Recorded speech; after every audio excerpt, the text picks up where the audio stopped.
welcome back to the Natred Review. I'm Natred. Today we're going to be reviewing some footage from our local park again.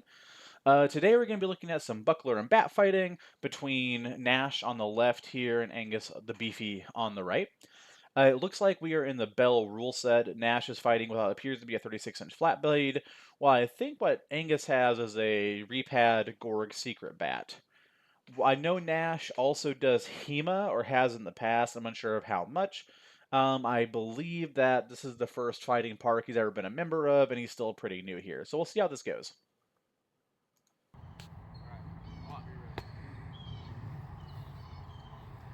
Obviously, I don't think buckler fighting is like super optimal, but damn is it fun. And Gnash knows what he's doing. He seems to prefer the up spike here on the buckler, which, like, if I wanted to have a spike in my upper quadrant, I would just rotate my buckler like Angus is doing here. Clean, came through. That's a pretty shot. Yeah. I feel like this is, again, an issue that we can boil down to just understanding of range and how angles work as you close. Like, if Angus had just kept this stick in about this position and rode in farther, I think it would have been fine. In an ideal situation, I think that you ride this block with your bat into blocking with your buckler, but this buckler just hangs out here in space and gets Angus killed. And so I think that one of the reasons that is happening a lot, or is happening right here with Angus, is that, again, he's transitioning to being a left-handed shield fighter. It is so hard for me personally. Like, I can do left-handed sword. I cannot do right-handed shield. And with a very, very small shield like what Angus has here, there's very little room for error.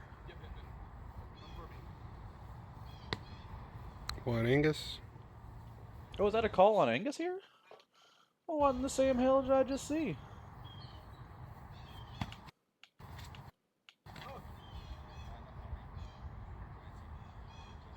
Okay, it looked like there was a disagreement there.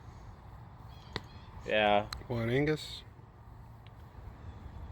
Thanks for the call on that one, David.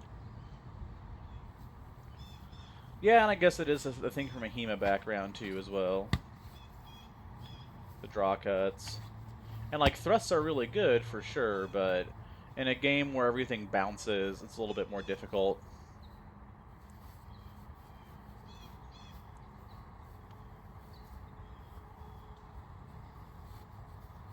Yeah, even, like, this rotational movement you see here. Angus? This rotational movement you see here. This is straight-up thrust-based fencing that we see from Gnash there, this, like, moving up and, like, back in. That is somebody who is purely planning on thrusting with you. Angus?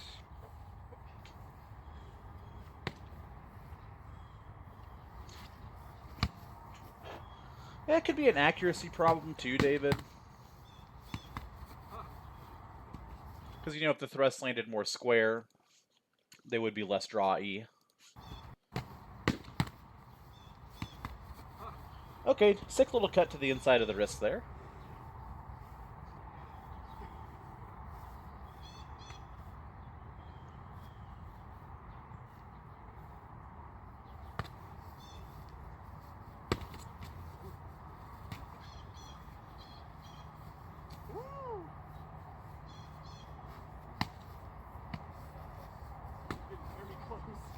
Yeah, it was very close.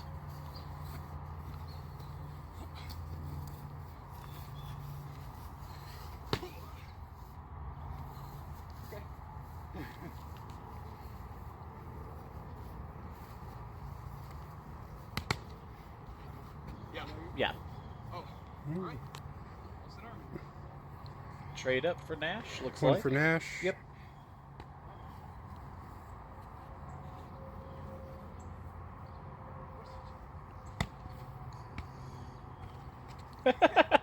Yeah.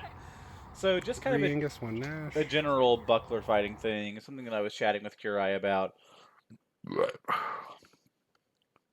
Their glamorous dameship, Warlord Kurai.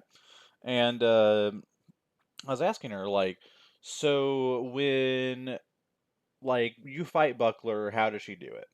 And because, for me, what I was recommending was trying to like double tap because those bucklers are so small, you might catch somebody like raising their shield to block something, then resetting their guard and not raising it to get in time to catch the double tap.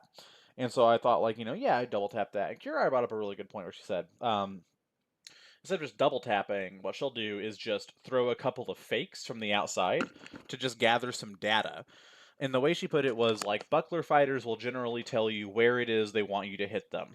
And that's just like they have to be so reactive with their buckler that by throwing a few fakes along the way, you're able to see what it is they're not willing to guard. And it's kind of the same thing that like I do gathering data, just way more efficient. Because like for me, if I double tap somebody and it lands, I know that's a good shot. If I double tap somebody and they're so dedicated to blocking it, then I know that I can like probably now fake that and go other places. Well, instead of showing my hand or putting all the commitment into an actual shot, I could just be faking first and trying to gather that data and then making a game plan. So I think that the low grade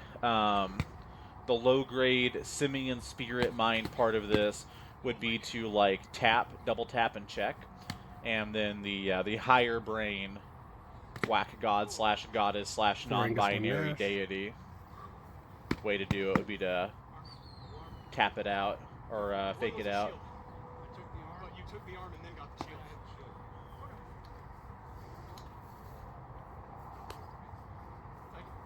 5 Angus, 1 Nash.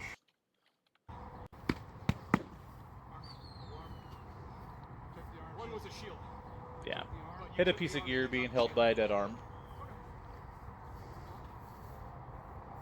Functionally passes through the gear 5 into Angus, the 1 dead Nash. limb.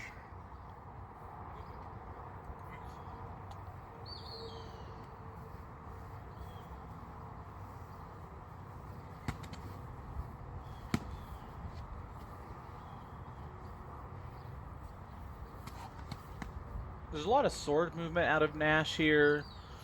Something we talked about at Park a few months back. 6 Angus, 1 Nash from the sounds of it. Yeah, it's whatever. What was I gonna say? Oh, fakes. We did talk about fakes a little while back at the park, and what I see a lot of Gnash doing here. Simon, yeah.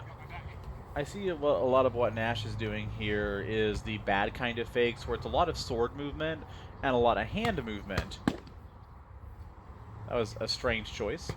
A lot of 7 Angus, 1 Nash. a lot of sword movement and a lot of hand movement, but no body or chest behind it, no shoulder behind it. We jam the stab in there. 8. I love me a good jam stab. Yeah. This is what I mean about Angus's mobility and his ability to close range in sudden ways. Like, definitely out of range, and then boom, able to hit this lunge. Gnash even managed to get a little bit of shield on it, but not enough. Look at his face. He's like, oof, I got stabbed.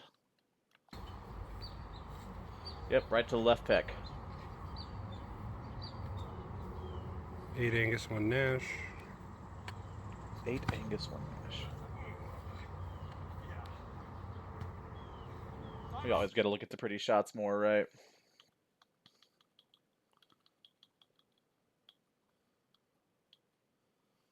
So we get the stab here, and then this looks in time if it is indeed a back shot. May have just been try. Simo, okay. Stab directly to the face. Hema fighters be like. Well, David, I hope you continue to feel better, buddy. Blind him. I don't know if it was back-related reasons that had you up late or what, but I hope it keeps getting better. Good. 9 Angus, 1 Nash. Up to 9 now. I missed updating to 8.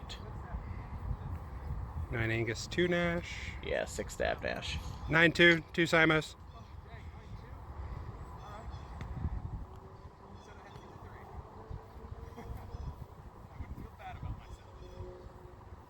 Oh, that's right. Yeah, y'all went to that speakeasy. Which is like, I don't know if y'all know this. You don't got to go to speakeasies anymore. They're actual legal bars you can go drink inside of. 10-2, 2 Simos. Yes! Oh, why'd it cut? Why'd it cut? Why'd it cut? It was just about to get good. That's funny. Well, I have a hard time pulling takeaways from that one. I feel like there we saw a little glimpse of like what Angus I believe is totally capable of if he is really on point and his mobility is super solid when he's fighting. Buckler's funny. You know, it is what it is.